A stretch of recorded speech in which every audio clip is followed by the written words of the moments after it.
अस्सलामु अलैकुम वरहमतुल्लाहि वबरकातुहू। 14 अगस्त जब भी आता है तो एक बात हमेशा जहन में आती है और एक तसव्वुर आता है। चूँकि हमारा मुल्क 14 अगस्त 27 रमज़ान मुबारक जो शब क़द्र की रात थी उस वक्त आज़ाद हुआ था।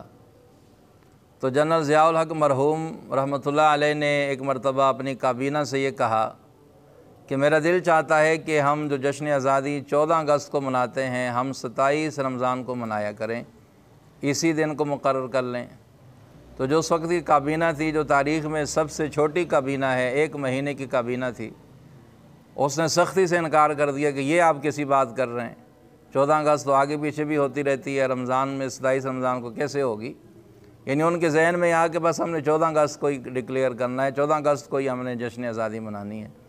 तो अगर ये फ़ैसला आप कर देते, और चूँकि ये बात भी ऐसी थी, एक खैर की बात थी, अच्छाई की बात थी, और खैर के और अच्छाई के काम में किसी से कोई मशवरा नहीं लिया जाता, वो बग़ैर मशवरे के भी कर दिया जाता है। तहम बहरहाल अगर आप ये फ़ैसला ख़ुद कर देते तो आज हम सब के लिए एक बेहतर होता।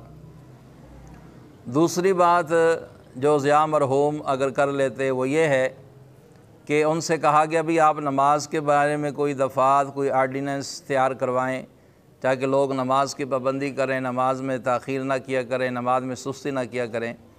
तो ज़िया मरहूम ने यह कहकर इनकार कर दिया कि मुझे ये पसंद नहीं है कि लोग कहें कि जी हम ज़िया की नमाज़ पढ़ते हैं, कि डंडे के ज़ोर से वो नमाज़ पढ़ेंगे, दिल से नहीं पढ़ेंगे। ये फ़र्ज़ है हर किसी पर, जिसका दिल करता है पढ़े, जिसका दिल करता ना पढ़े। तो नमाज के मसले को छोड़ दिया गया और ज़कात का जो मसला था उसको ले लिया गया। उसके लिए ज़कात की उशर की कमेटियाँ बन गई और आज तक ये निज़ाम चल रहा है। हालांकि देखें कि शरीयत में बाकी भी दफ़ात मौजूद हैं कि चोरी करता है उसके लिए दफ़ात मौजूद हैं, कोई डाकू डकैतियाँ करता है उसके लिए दफ़ात मौजूद हैं। बाकी भी तो निज़ाम बनाया गया, बाकी भी तो कानून बनाए गए, बाकी के लिए भी दफ़ात तैयार की गई। तो अगर नमाज के लिए भी कोई इस तरह की दफ़ा तैयार कर दी जाती जिस तरह सऊदी अरेबिया में और बाकी ममालिक में अंदर होता है, अफ़गानिस्तान के अंदर तालिबान का जो निज़ाम है, तो इस तरह भी नमाज के लिए एक सख्ती पाबंदी है कि जब भी नमाज का वक्त होता है सब कुछ छोड़ छाड़ कर आदमी नमाज के लिए पहुँच जाते हैं। तो अगर ये निज़ाम भी उनकी ज़िंदगी में हो जाता तो ये हम सब के लिए बेहतर होता। बहरहाल ये एक बात हमेशा से दिल में आती है।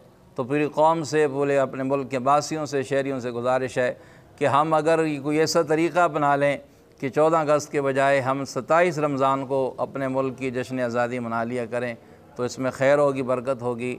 अल्लाह पाक मुझे और आप सबको अपने मुल्क से मोहब्बत नसीब फरमाए और अल्लाह पाक हम सबको इस आज़ादी की कदर करने की तौफ़ीक़ अता फरमाए।